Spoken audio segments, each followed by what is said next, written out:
सत साहिब बंदी छोड़ सतगुरु रामपाल जी भगवान की जय हो। परमपिता परमात्मा सारी सृष्टि के रचनहार, कुल मालिक, असंख्य ब्रह्मांडों के स्वामी, तीनों लोकों में प्रवेश करके सबका भरण पोषण करने वाले जगत गुरु संत शिरोमणि सतगुरु रामपाल जी परमेश्वर जी के चरण कमल में किशनगढ़ से हम सभी सत्सेवक भाई बहनों का कोटि कोटि दंडवत प्रणाम। और वीडियो देख रहे देश विदेश के आप सभी भाई बहनों को हमारी तरफ से प्यार भरा सत साहिब। पुण्यात्माओं, एक विशेष संदेश जो आप सभी भाई बहनों तक पहुंचाना आज अति आवश्यक है, अनिवार्य है। इस संदेश को थोड़ा ध्यान से सुनिए और परमपिता परमेश्वर जी के आशीर्वाद से जितना हो सके उतना आप अपने भाई बहनों तक पहुंचाने का भी प्रयास करें। जैसा कि पूज्य गुरुदेव सतगुरु रामपाल जी भगवान के आशीर्वाद से दिनांक 17, 18, 19 मार्च 2022 को राजस्थान के अजमेर जिले में जयपुर अजमेर हाईवे पे जो किशनगढ़ है वहां पे साध संगति का कार्यक्रम था। लेकिन जैसा कि हम सबको पता है पुण्यात्माओं, हम यहाँ पे किसके लोक में रह रहे हैं? ये काल भगवान का लोक है जो सच्चाई से बेहद नफरत करता है, सच्चे लोगों से नफरत करता है। हम उसके लोक में हैं और परमात्मा ने कहा है कि यहां न्याय नाम की कोई चीज नहीं है। कहते हैं यहां न्याय नाम की कोई चीज नहीं है। परमेश्वर ने अपने शब्द में बताया कि निरंजन धन तेरा दरबार, यहां तनिक ना न्याय विचार, झूठों को तो साचा बतावे और साचों का एतबार, निरंजन धन तेरा दरबार। पुण्यात्माओं, ये धर्म और अधर्म के बीच लड़ाई है, परमात्मा और काल भगवान के बीच लड़ाई है, ज्ञान और अज्ञान के बीच लड़ाई है। और ये लड़ाई पिछले 27 वर्षों से हमारे पूज्य गुरुदेव भगवान लड़ रहे हैं। और 18 नवंबर 2014 बरवाला कांड के बाद से जब से हम इस सच्चाई से परिचित हुए हैं, परमेश्वर के आशीर्वाद से सत्सेवक लड़ रहे हैं। बाधाएं आएंगी, परेशानियां आएंगी, संकट आएंगे, क्योंकि सत्य की राह पे चलने वाले को जीत अवश्य मिलती है, 100% मिलती है। लेकिन उस जीत को प्राप्त करने से पहले जिन बाधाओं का, जिन संघर्षों का उसे सामना करना पड़ता है वो भी सर्वविदित है। आज ऐसी ही एक घटना यहां किशनगढ़ में घटी। जैसा कि आप सब जानते हैं, इस पृथ्वी पे वर्तमान में धर्म का सबसे बड़ा विरोधी, अज्ञान की सबसे बड़ी मूर्ति यदि कोई है तो सतलोक आश्रम मैनेजमेंट हरियाणा है। हर संभव इन लोगों का प्रयास यही रहता है कि यह धर्म की बेल जो परमेश्वर ने 1994 से बीज रूप में हम सत्सेवकों के अपने उस परमेश्वर ने अपने भक्तों के हृदय में डाली थी, वो ना फले, ना फूले, वो ना बढ़े। हर संभव 2014 से ये लोग प्रयास कर रहे हैं और आज इनके उसी कुप्रयास के चलते आज दिन में लगभग 12 बजे के आसपास भगत रामदेव दास जी हैं, इनके पास में फोन आया किशनगढ़ डिप्टी ऑफिस से। तो दास पवन दास, भगत रामदेव जी और विश्राम जी, जिनके नंबर किशनगढ़ साध संगति के एड्रेस के लिए पैम्पलेट में दिए गए थे, उनको डिप्टी ऑफिस में बुलाया गया। हम तीनों भाई दोपहर को डिप्टी ऑफिस में गए। वहां जाके हमने देखा कि डिप्टी ऑफिस के बाहर राजस्थान के स्टेट कोऑर्डिनेटर प्रकाश माड़ी, उनका सहयोगी बजरंग, हनुमानगढ़ टिब्बी से पवन और शंकर दास जी जो यहाँ अजमेर के नामदान संचालक हैं, और भी 5-10 व्यक्ति बैठे हुए थे। तो उनको देखते ही माजरा हम समझ गए कि हमें यहाँ पे क्यों बुलाया गया है।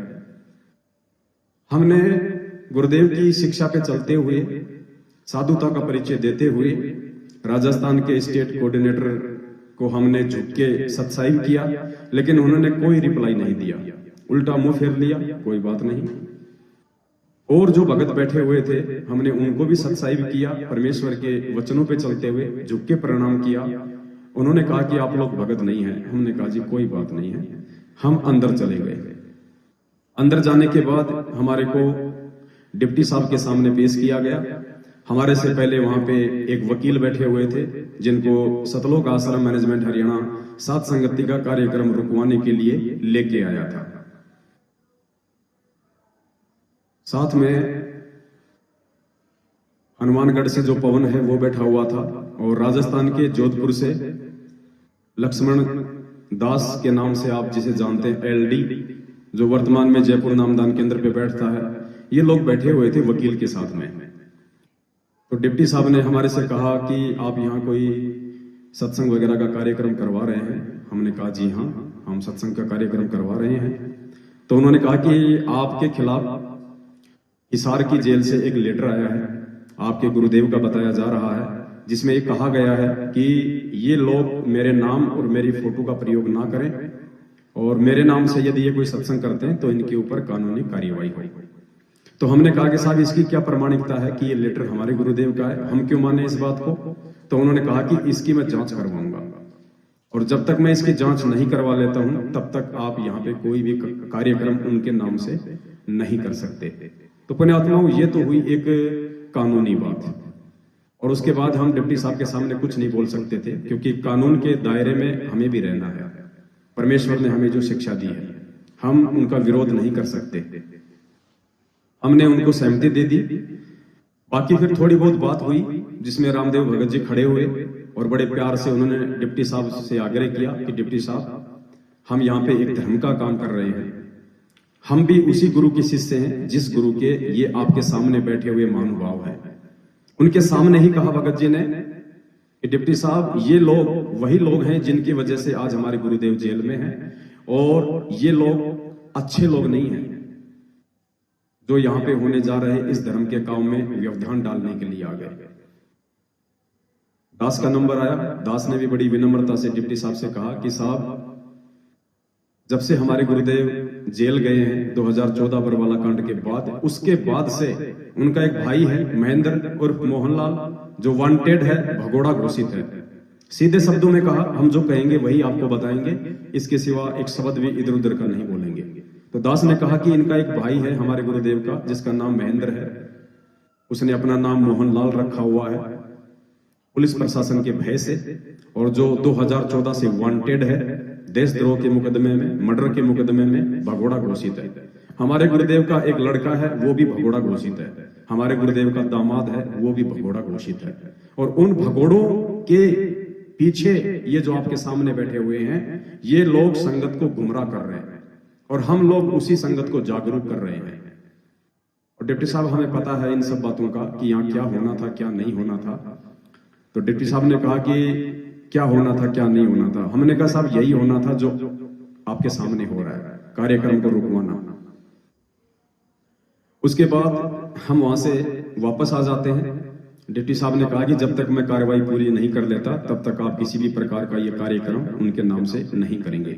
हालांकि डिप्टी साहब का कहना ये उचित नहीं था। उचित क्यों नहीं था?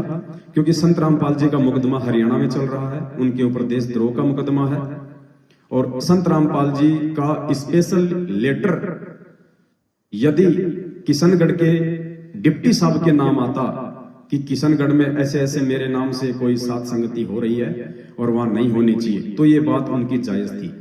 बाकी डिप्टी साहब को वैसे इस विषय से कोई लेना देना नहीं था। लेकिन जो भी ये काल भगवान का लोग है, परमात्मा ने हमें अच्छे से समझा रखा है, आप समझ सकते हैं। यहाँ हमने उनका सम्मान किया डिप्टी साहब का, और डिप्टी साहब के सामने जो हकीकत थी सतलोक आश्रम मैनेजमेंट हरियाणा के उन अज्ञानी महापुरुषों के सामने हमने बयां कर दी।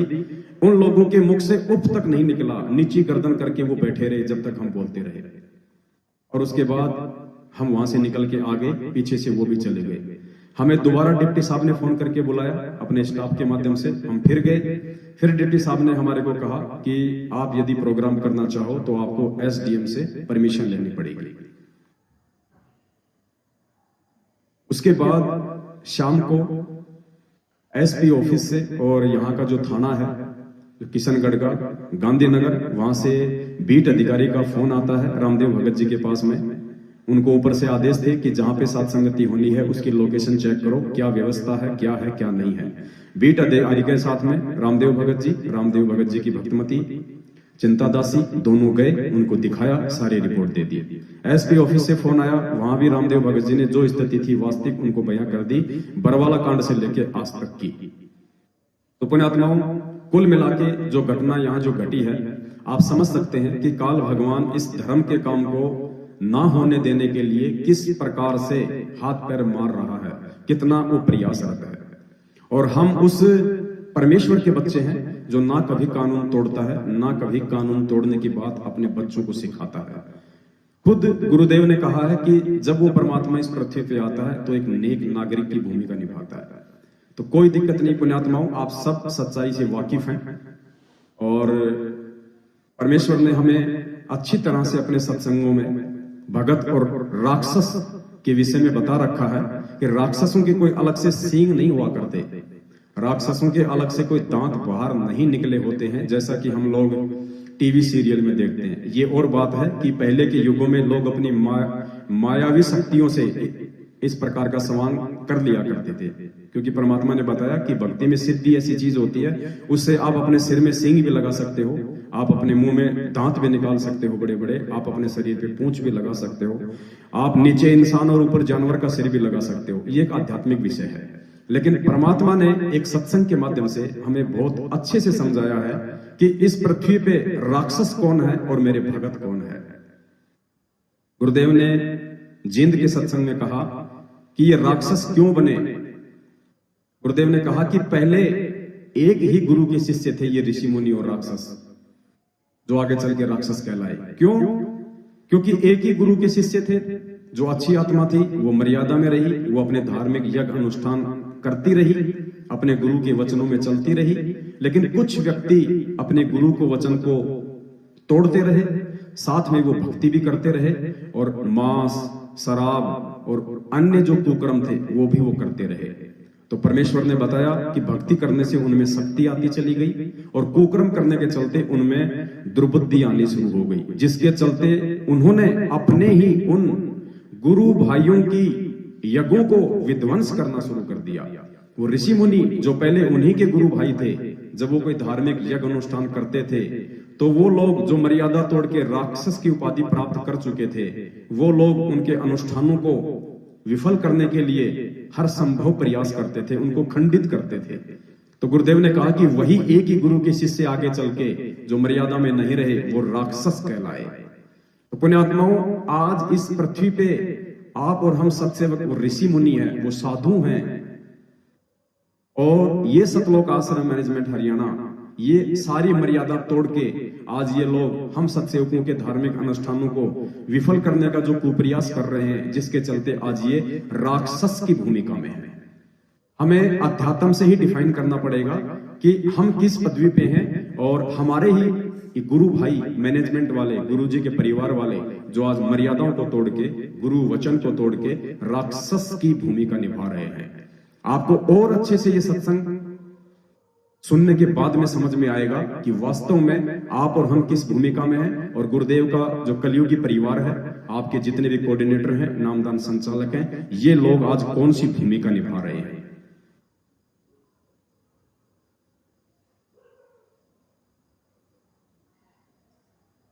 महल का भेद मैरमी को कहना, जो असली वस्तु है किसी एक आध कोई जो आपका खास मैरमी से सारे हो जाओ उनको बताना। महल का भेद मैरमी को कहना, ये जग जान ठगा ठग है। ये राक्षस क्यों बने थे? एक गुरु से नाम लिया, साधना दोनों ने कर ली, जो गुरु की फटकार को नहीं उठ सके वो विमुख होकर के राक्षस रूप में आ गए, उनकी निंदा शुरू कर दी और उनके भक्तों के साथ द्वेष करना शुरू कर दिया। सिद्धियां दोनों में होगी थी भक्ति से। राक्षसों में ऐसी सिद्धि बताते हैं, आकाश में उड़ जाया करके वहां से बाण छोड़ दिया करते थे, आग लगा दिया करते थे। लेकिन तुम्हारे राक्षस जब तक गुरु पद मर्यादा से विमुख हो जाते हैं, मनमुखी जीव पार नहीं होते। तो इसी प्रकार सतगुरु महाराज कहते हैं, धर्मदास तो लाख दुहाई और ये सार शब्द कहीं बाहर नहीं जाए। आम व्यक्ति को नहीं बताना, फिर ये राक्षस रूप में आ जाओगे, क्योंकि काल गेल रहे से यहां तक प्रमाण दिया कबीर साहब ने कि कमाल नाम का जो लड़का जीवित किया था और उसको नाम बता दिया, सतनाम तक उसको दिया, सार नाम तक दे दिया, पर सार शब्द नहीं दिया। आखिर में वही विमुख हुआ और सतगुरु का दुश्मन हुआ। वो कमाल नाम का पुत्र भी जो सतगुरु के साथ और सेवा किया करता था दिन रात, आखिर में वो काल का एजेंट सिद्ध हुआ। कबीर साहब ने बताया धर्मदास को कि धर्मदास वो कमाल भी एक काल दूत में हमारे साथ आया था। तो यहाँ पर महाराज कहते हैं कि खोखापुर के काग मिले दिन दो ही रे, अरबों में कोई हंस हमारा कोई रे। ये खोखापुर इस काल के जीव हैं, 2 दिन हमारे साथ लगेंगे, 4 काम सिद्ध हो जाएंगे तो वाह वाह, ना होंगे तो कुएं में पड़ोगे। तो इसी प्रकार वो खोखापुर के काग मिले दिन दो ही रे, अरबों में कोई हंस हमारा कोई रे। तो यहाँ बंदी छोड़ कहते हैं करुणा रमन आदि अंत सब नहीं निवासा, तब नहीं दूसरे हते हवासा, तो 3 राम राजा कह दीना और सकल जीव अपन कर लेना। 3 नाम, सतनाम जो आपको बता रखा है सांस का शब्द, उसके बाद सार नाम, ये तीनों नाम राजा को दे दिए थे। तो पुण्यात्माओं, आपने परमपिता परमेश्वर जी के श्रीमुख कमल से भगत और राक्षस के विषय में समझ लिया होगा और आपको अच्छे से पता चल गया होगा कि आज इस पृथ्वी पे काल के दूत बनके राक्षस की भूमिका आपके अपने वो गुरु भाई निभा रहे हैं जो गुरु वचन को तोड़ के जो है आज सतलोक आश्रम मैनेजमेंट हरियाणा के नाम से जाने जाते हैं, आपके कोऑर्डिनेटर और नामदान संचालक के नाम से जाने जाते हैं। एक समय परमात्मा ने बताया कि विश्वामित्र जी एक यज्ञ कर रहे थे और जब वो यज्ञ सफल होने को आई तो राक्षस लोग उस यज्ञ को विफल करने के लिए उसमें व्यवधान डालने लगे। बाकी के जो ऋषि मुनि थे उन्होंने कहा कि विश्वामित्र जी, आपके पास तो बहुत बड़ी बड़ी सिद्धियां हैं, आप इनको भस्म क्यों नहीं कर देते, इन राक्षसों को आप इनको मार क्यों नहीं देते। तो विश्वामित्र ने कहा कि नहीं भाई, मेरे पास में सिद्धि है, मेरे पास में सब कुछ है, लेकिन जो यज्ञ हम ये कर रहे हैं इस यज्ञ के कुछ नियम हैं और इस यज्ञ के नियमों के अनुसार हम इनको किसी भी प्रकार की कोई चोट नहीं पहुंचा सकते हैं। तो पुण्यात्माओं, आज वो विश्वामित्र जी वाली जो स्थिति है गुरु वचन में बंधे होने के कारण हम सत्सेवकों की हो रही है। हम अपने गुरुदेव की मर्यादा किसी भी सूरत में नहीं तोड़ सकते, चाहे हमारा शीश जाए, चाहे हमारे को देश निकाला दिया जाए। हमारे लिए सबसे सर्वप्रथम चीज है गुरु मर्यादा, गुरु वचन, गुरु जी के नियम, गुरु जी के उपदेश। उनको तोड़ के हम अपने गुरु जी के जो है नजरों में नीचे नहीं गिरना चाहते। पुण्यात्माओं, आप समझ गए होंगे कि जो किशनगढ़ में सात संगति होने वाली थी, अब वो सात संगति नहीं हो पाएगी। हम ये तो नहीं कह सकते कि हम मजबूर हैं, लेकिन हम गुरु मर्यादाओं में चलने, हम गुरु मर्यादाओं में होने के चलते हम किसी भी प्रकार की ऐसी किसी भी घटना को अंजाम नहीं देना चाहते जिसके चलते इन राक्षसों की बदौलत हमारे पूज्य गुरुदेव भगवान के नाम पे आ जाए। और परमात्मा ने एक सत्संग में कहा, और उस सत्संग को आज सतलोक आश्रम मैनेजमेंट हरियाणा ने डिप्टी ऑफिस में साबित कर दिया। परमात्मा ने एक सत्संग में कहा था कि राम नाम का सिक्का मेटे वो डूबेंगे अभिमानी। जैसे हिरण्यकश्यप था, वो राम नाम का सिक्का मिटा रहा था कि नहीं, कोई विष्णु भगवान नहीं है, मैं ही भगवान हूं, मेरी ही भक्ति करो। आज वो हिरण्यकश्यप की भूमिका, उस राक्षस की भूमिका गुरुदेव का कलयुगी परिवार निभा रहा है। और यहाँ आज डिप्टी ऑफिस में जो आए थे राजस्थान के बड़े बड़े जो पदाधिकारी सतलोक आश्रम मैनेजमेंट हरियाणा के, वो निभा रहे हैं। उन्होंने क्या कहा सुन के आपको ताज्जुब होगा। उन्होंने डिप्टी साहब को जो लिख के दिया था चिट्ठा, उसमें क्या लिखा था कि हमारे गुरुदेव का नाम ये लोग प्रयोग ना करें, ये लोग हमारे गुरुजी का नाम ना लें, हमारे गुरुजी का नाम प्रयोग ना करें। इन्होंने कहा कि संत रामपाल जी की फोटो ना लगाएं और ना ही ये उनका किसी भी प्रकार का कोई नाम प्रयोग करें। जैसे कि संत रामपाल जी का नाम और उनकी फोटो इनके बाप दादाओं की पर्सनल जो है जागीर है, इन्होंने रजिस्टर करवा रखा है कि संत रामपाल जी तो हमारे जो है वो घर की खेती है। तो आज वो कहानी इन लोगों ने डिप्टी ऑफिस में चरितार्थ कर दी, ये कहते हुए कि ये लोग जो सत्सेवक हैं, जो सात संगतियां करते हैं, ये संत रामपाल जी का नाम और फोटो का प्रयोग ना करें, अर्थात राम नाम का सिक्का मेटे वो डूबेंगे अभिमानी। आने वाले समय में इनके जो कुक्रम है उस आधार से परमेश्वर इनको क्या सजा देंगे वो तो सर्वविदित है। हम उस सजा के विषय में जिक्र करके अपनी जुबान को जो है वो गंदी नहीं करना चाहते, लेकिन इतना अवश्य कहेंगे कि आने वाले समय में लोग रावण और कंस को भूल जाएंगे, गुरुदेव के भाई को और गुरुदेव के परिवार को, और इन हर स्टेट के कोऑर्डिनेटर को जरूर याद रखेंगे, क्योंकि ये लोग आने वाले समय में जो भगत समाज परमात्मा तैयार करेगा उस समय कंस और रावण की तरह एक रोल के रूप में, एक एग्जाम्पल के रूप में रहेंगे ये लोग। तो आप सभी भाई बहन समझदार हैं, हम परमेश्वर के मर्यादित भगत हैं, हम किसी भी प्रकार के नियम और कायदे कानून को नहीं तोड़ सकते हैं, इससे हमारे परमात्मा भी रुष्ट होते हैं। तो आप जितने भी भाई बहन जो किशनगढ़ की सात संगति में आने वाले थे, आप सभी से हम हाथ जोड़ के ये विनम्र विनती करते हैं, प्रार्थना करते हैं। हमें पता है पुण्यात्माओं आपके दिल पे क्या बीत रही होगी, क्योंकि जितनी खुशी आप लोगों को सात संगति के विषय में सुन के हुई होगी, शायद उससे ज्यादा दुख आपकी आत्मा रोएगी ये शब्द सुनते हुए कि हमारे को किशनगढ़ की सात संगति में जाने का मौका नहीं मिल रहा है। परमपिता परमेश्वर जी की महिमा का गुणगान करने का सौभाग्य हमें प्राप्त नहीं हो पा रहा है, हम उस परमेश्वर के वहां जाके शब्द नहीं गा पाएंगे। तो दास समझ सकता है इस बात को, हम सबकी आत्मा रो रही है और मालिक को भी पता है इस बात का कि क्या हो रहा है वहां पे।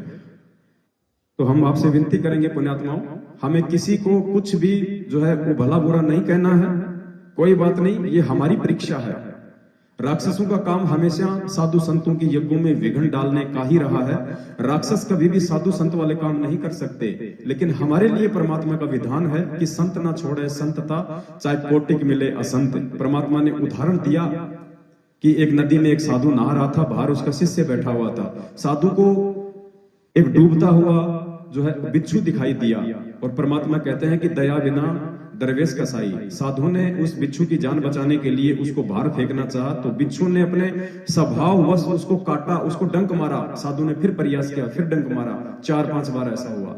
बाहर बैठे शिष्य ने कहा कि गुरुदेव क्यों आप इस दुष्ट की जान बचाना चाहते हो?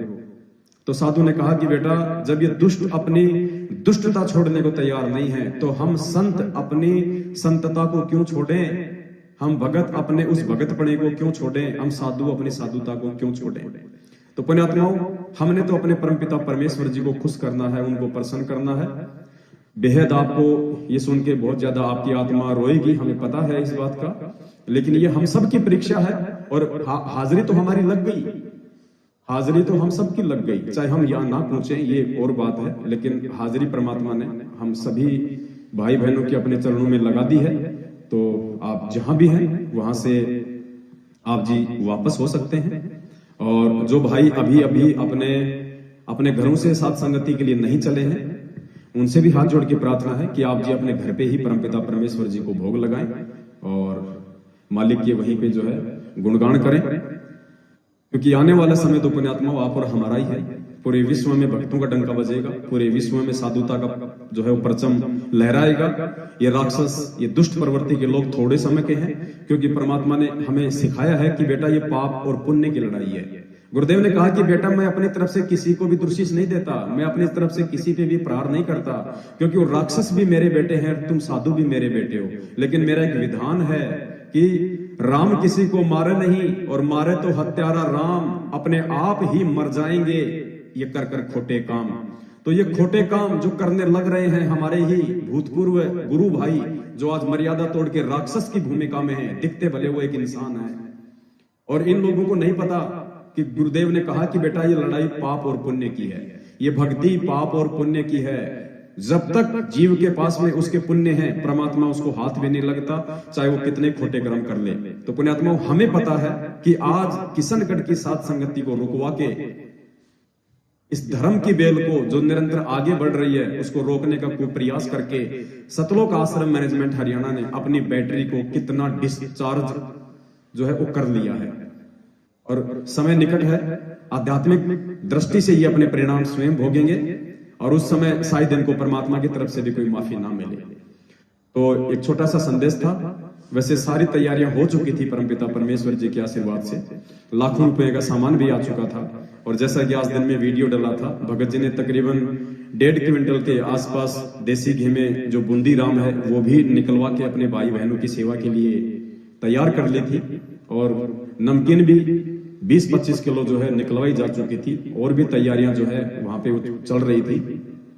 लेकिन कोई बात नहीं, परमात्मा कहते हैं साधु भूखा भाव का धन का भूखा नहीं। परमात्मा ने अपने सत्सेवक बच्चों के भाव देखने थे, वो परमात्मा ने देख लिए। मालिक ने हाजिरी लगानी थी, वो हमारी लग गई। लेकिन हम अंतिम समय तक साधुता का ही परिचय देंगे, चाहे हमारे साथ में हमारे ही गुरु भाई कितनी ही दुष्टता क्यों ना करें। तो आप सभी भाई बहनों से प्रार्थना है, आप भी साधुता का परिचय दें, आप भी एक नेक नागरिक होने का जो है परिचय दें।